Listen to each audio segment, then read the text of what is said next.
నమస్తే welcome to our channel నేను సిరి తెలుగు అధ్యక్షురాలుగా ఎవరు కాబోతున్నారు ప్రస్తుతం ఉన్న అధ్యక్షురాలు అయితే హోంమంత్రి అయిపోయారు మరి ఇప్పుడు ఎవరు కాబోతున్నారు సో ఈ అంశాన్ని మనకి వివరించడానికి మనతో పాటు ఉన్నారు ప్రముఖ senior journalist political analyst C S Rao garu నమస్కారం సరే ఇప్పుడు చూస్తున్నట్టయితే తెలుగు అధ్యక్షురాలు పదవికి ఎవరు కాబోతున్నారు ఇప్పుడైతే అంతగారు అయితే హోంమంత్రి అయ్యారు మరి తన ప్లేస్ లో ఎవరు రాబోతున్నారు సో తెలుగుదేశం పార్టీ మహిళా అధ్యక్షురాలు పదవి అనగానే అదొక డిగ్నిటీ ఒక హోదాగా భావిస్తూ ఉంటారు. దానికి కారణం ఏంటంటే ఎన్టీ రామారావు తెలుగు మహిళా అధ్యక్షురాలు పదవిని ఫస్ట్ ఆయనే నియామకం చేసింది. ఆ హయాంలో ఆ పదవి రావడం అంటే చాలా గొప్పగా ఫీల్ అయ్యేవాళ్ళు.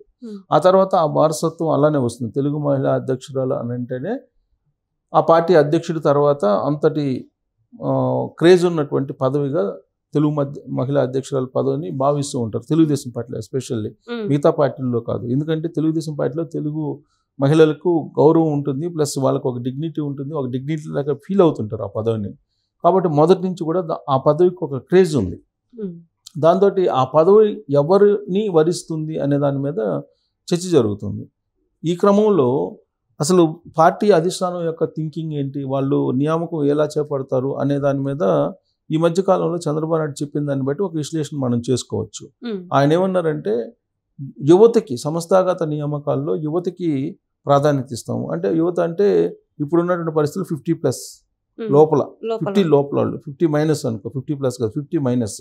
సో వాళ్ళని యువతగా భావిస్తూ ఉంటారు. సో 50 మైనస్ ఉండేటువంటి వాళ్ళకి కీలకమైనటువంటి పదవులు అప్పచెప్తాము సంస్థాగతంగా, అలాగే నామినేటెడ్ పోస్టులు కూడా వాళ్ళకే ప్రాధాన్యత ఇస్తామని చెప్పి చెప్పడం జరిగింది. అంటే దాన్ని బట్టి అంచనా వేసుకొని ప్రాంతాలకు సంబంధించి సమన్వయం వీటన్నిటిని కనుక ఆలోచించుకుంటే కనుక తెలుగు మహిళా అధ్యక్షురాల పదవి ఎవరికి వచ్చేటువంటి అవకాశం ఉంది అని అంటే, వాస్తవంగా కొంచెం తెలుగు మహిళల్లో నాయకత్వ లక్షణాలు పుష్కలంగా ఉండి కొంచెం దూసుకుపోయేటువంటి మనస్తత్వం, తర్వాత ప్రసంగించేటువంటి మనస్తత్వం, ఆకట్టుకునేటువంటి స్పీచ్ ఇచ్చేటువంటి వాళ్ళల్లో కొంతమంది ఉన్నారు. గౌతు లచ్చన్న వాళ్ళ మనవరాలు శిరీష, అలాగే ప్రతిభా భారతి వాళ్ళ కుమార్తె కావలి గ్రీష్మ, వీళ్ళ పేర్లు ఉన్నాయి.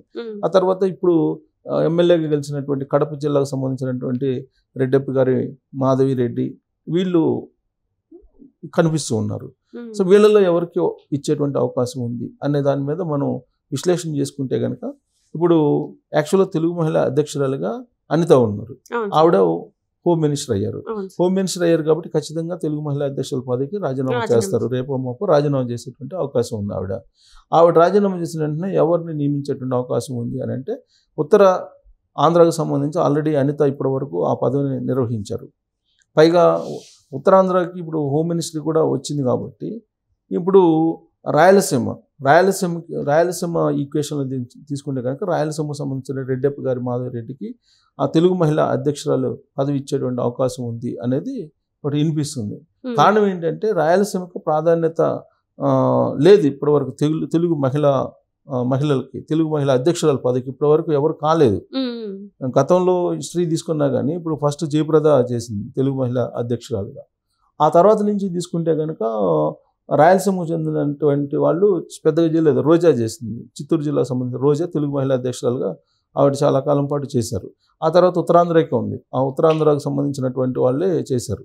వరుసగా ఉత్తరాంధ్రకు సంబంధించినటువంటి వాళ్ళు చేస్తున్నారు గత 10 ఏళ్ల నుంచి కూడా. సో ఇప్పుడు మళ్ళీ రాయలసీమకి ఇస్తే కొంచెం సమన్వయం ఉంటుంది, ప్రాంతీయ సమన్వయం ఉంటుంది అనే ఉద్దేశంతో, పైగా అటు జగన్మోహన్ రెడ్డి సొంత జిల్లా కడప జిల్లా. సో అక్కడి నుంచే జగన్మోహన్ రెడ్డిని రాజకీయంగా క్లోజ్ చేయాలనేటువంటి ఉద్దేశంతో అన్ని రకాలుగా ఆలోచిస్తున్నాడు చంద్రబాబు నాయుడు. సో కాబట్టి అక్కడ రెడ్డప్ప గారి మాధవ్ రెడ్డి మొదటి నుంచి కూడా వాళ్ళ ఫ్యామిలీ తెలుగుదేశం పార్టీలో ఉన్నారు. తెలుగుదేశం పార్టీని గెలిపించారు కడపలో మొన్న, అంతకుముందు ఎమ్మెల్సీ ఎన్నికల్లో కూడా గెలిపించారు. సో కాబట్టి రెడ్డప్ప గారి మాధవ్ రెడ్డికి ఇవ్వడం ద్వారా, ప్లస్ ఎమ్మెల్యే కూడా కాబట్టి ఆవిడకి ప్లస్ గ్రాడ్యుయేషన్ చేశారు, ప్లస్ 50 మైనస్ ఏజ్ కూడా ఉంది. ఈ మొత్తం ఈ సినారియోలో ఆవిడ తెలుగు మహిళా అధ్యక్షురాలు అయ్యేటువంటి అవకాశం ఉంది అనేటువంటిది ఒకటి వినిపిస్తుంది. సో అక్కడ గ్రీష్మ కానీ లేదంటే శిరీష కానీ వాళ్ళని తీసుకుంటే కనుక వాళ్ళ ఉత్తరాంధ్రకు సంబంధించినటువంటి వాళ్ళు, ప్లస్ ఆమె కూడా ఎమ్మెల్యే శిరీష. సో ఆమెకి ఆల్రెడీ ఎమ్మెల్యేగా ఉంది, ప్లస్ ఉత్తరాంధ్ర కాబట్టి ఇప్పుడు ఈమె కూడా ఎమ్మెల్యే, మాధవరెడ్డి కూడా ఎమ్మెల్యే. కానీ రాయలసీమకి ప్రాధాన్యత ఇవ్వాలి అనేటువంటి ఉద్దేశంతో మాధవరెడ్డికి ఇస్తారు అని ఒకటి వినిపిస్తుంది. ఇక కావలి గ్రీష్మకి మహిళా చైర్పర్సన్ పదవి అలాంటిది నామినేటెడ్ పదవి ఇచ్చేటువంటి అవకాశం ఉంది. ఒకవేళ నామినేటెడ్ పదవి అటు ఇస్తే కనుక రెడ్డి సామాజిక వర్గానికి అక్కడ ఇస్తారు.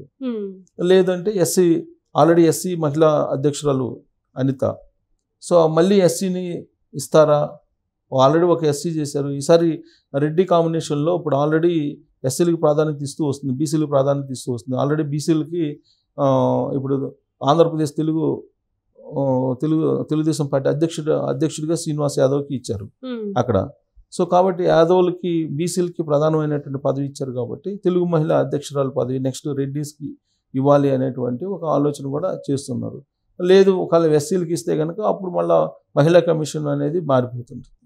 సో మహిళా కమిషన్ ఇవ్వాలా లేకపోతే మహిళా అధ్యక్షురాలు ఇవ్వాలంటే మహిళా అధ్యక్షురాలు కడప జిల్లాకి ఇస్తే బెనిఫిట్ రాజకీయంగా సంస్థాగతంగా బెనిఫిట్ ఉంటుంది రాజకీయాల్లో కోణం నుంచి అనేటువంటి ఉద్దేశంతో ఆ పేరు వినిపిస్తూ ఉంది.